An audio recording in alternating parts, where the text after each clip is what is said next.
ẹ káàárọ̀ o, ẹ káàsán, ẹ kú ajálẹ̀ ń bẹun. Ìlú Kọ́làjẹ́ Ìdíròkò ò ní dàrú o. Olódùmarè ọba ò ní járógun. Bẹ́ẹ̀ lọ̀tẹ̀ ó sì dohun gbàgbé láàrin ìlú. Ṣé ẹ gbàgbé pápá kẹrin la wà?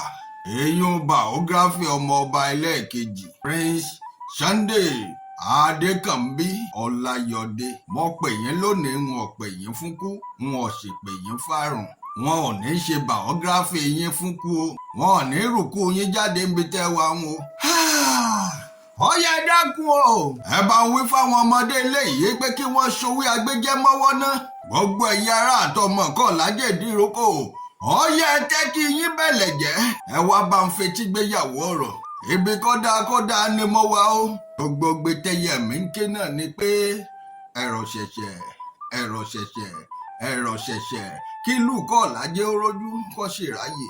Eku ó ké bí eku, kẹyẹ ó ké bí ẹyẹ.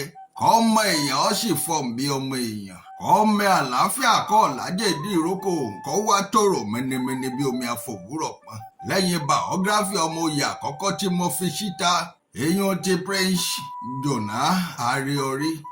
Ọ̀pọ̀lọpọ̀ pé àtàtẹ̀jíṣẹ́ ni mo gbà. Ọ̀pọ̀lọpọ̀ ọ̀rọ̀ ọlọ́gbọ́n pẹ̀lú ọ̀rọ̀ látẹnu àwọn òmùgọ̀ ayé. A kì í fẹ́rù ẹ̀kù nítorí gbogbo ẹ̀dá tó lódùmarè ọba dá sílé ayé. Nǹkan ni wọ́n lè rí bákan náà o.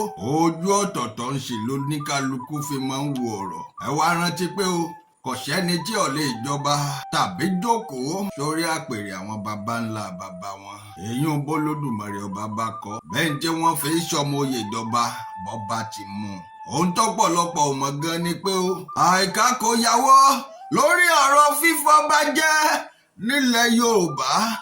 Ilẹ̀ Káàárọ̀ Àjíbí ìní máa ń fa wọ́ọ̀wọ́ ní dájàlẹ̀ níṣì ń fa gbọ́n mi sí omi òtó. Ìkùnsínú tàbí ìjà láàrin ìlú, kódà láàrin ọmọ ìyá sọ́mọ ìyá, ọmọ bàbá sọ́mọ bàbá, agboolé ṣagboolé, èèyàn nínú ìlú nílẹ̀ Yorùbá Káàárọ̀ Àjíbí.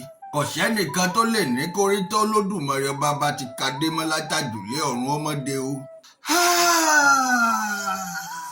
Biography ọmọ oyè ẹlẹ́ẹ̀kejì rẹ o. Prince Abdullahi Sunday Adékànbí Ọláyọdé.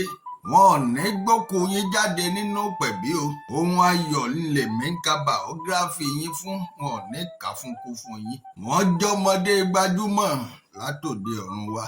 Tàbí sínú ìdílé ìgá ọba ní Kọ́làjẹ́ Ìdíròkò. Wọ́n jẹ́ amòye pẹ̀lú onímọ̀ pàtàkì nínú ìṣòwò tá à ń pè lóníṣòwò aládàáni tí wọ́n sì gbọ̀rẹ̀gẹ̀jigẹ̀. Wọ́n ní ìmọ̀ púpọ̀ nínú ìṣàkóso, ìdarí àti ìdàgbàsókè ilé-iṣẹ́ fún ọ̀pọ̀lọpọ̀ ọdún. Wọ́n bẹ̀rẹ̀ ìrìn àjò ilé-iṣẹ́ wọn pẹ̀lú ilé-iṣẹ́ tá à ń pè ní Success Trend ní bọ́dà Kọ́làjẹ́ Ìdíròkò nílùú bàbá tó bí wọn lọ́mọ. Sí orílẹ̀-èdè olómìnira ti Benin Republic, níbi tí wọ́n ti ṣiṣẹ́ fún ọdún 2 gbáko. Ní àsìkò yìí, ọmọ oyè Sunday Adékànbí Ọláyọdé ní ọ̀pọ̀lọpọ̀ ìrírí nípa ìṣàkóso iṣẹ́ tó lè mú ọ̀pọ̀lọpọ̀ ajé tó dára wá sáàrin ìlú, orílẹ̀-èdè sórílẹ̀-èdè. Èyí ń lọ mú kí wọ́n mọ̀ nípa ìṣòwò àti ìrìn àjò kíkó ọjà wọlé láti ṣe àwọn ará ìlú bàbá wọn, ilẹ̀ Yorùbá àti orílẹ̀-èdè Nàìjíríà láǹfààní.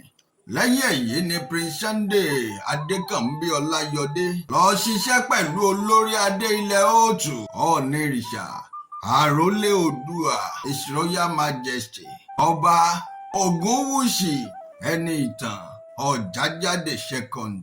Wọ́n ṣiṣẹ́ lábẹ́ bàbá fọ́dún 5 gbáko gẹ́gẹ́ bí iṣẹ́ ìwádìí tiwa. Èyí ń lọ fọ́mọ oyè láǹfààní láti ṣàdarí àti ṣàkóso àgbà. Nígbà tẹ̀kọ́, wọ́n lọ sílé ìwé Kwara State Polytechnic, èyún ní Kwara State, tí wọ́n sì lọ rèé kọ́ nípa ìṣòwò, èyún táwọn eléèbó ń pè ní Business Administration. Níbẹ̀ ni wọ́n tún ti lọ rèé kẹ́kọ̀ọ́ nípa àṣàkóso, ìhùwàsí agbárí, ìṣúná àti ìṣòwò aládàáṣe. Lọ́wọ́lọ́wọ́ báyìí, wọ́n jálákòóso àgbà tàbí kí n nọ́gà àgbà olùdásílẹ̀ Chief Executive Officer níléeṣẹ́ tá ń pè ní Van Ray Modern Farm. Ní àfikún wọ́n tún mú àgbẹ̀ ọlọ́gbìn mọ́ pẹ̀lú ohun táwọn eléèbó ń pè ní real estate, káralẹ̀ kátalẹ̀, káralé ká sì tún talé.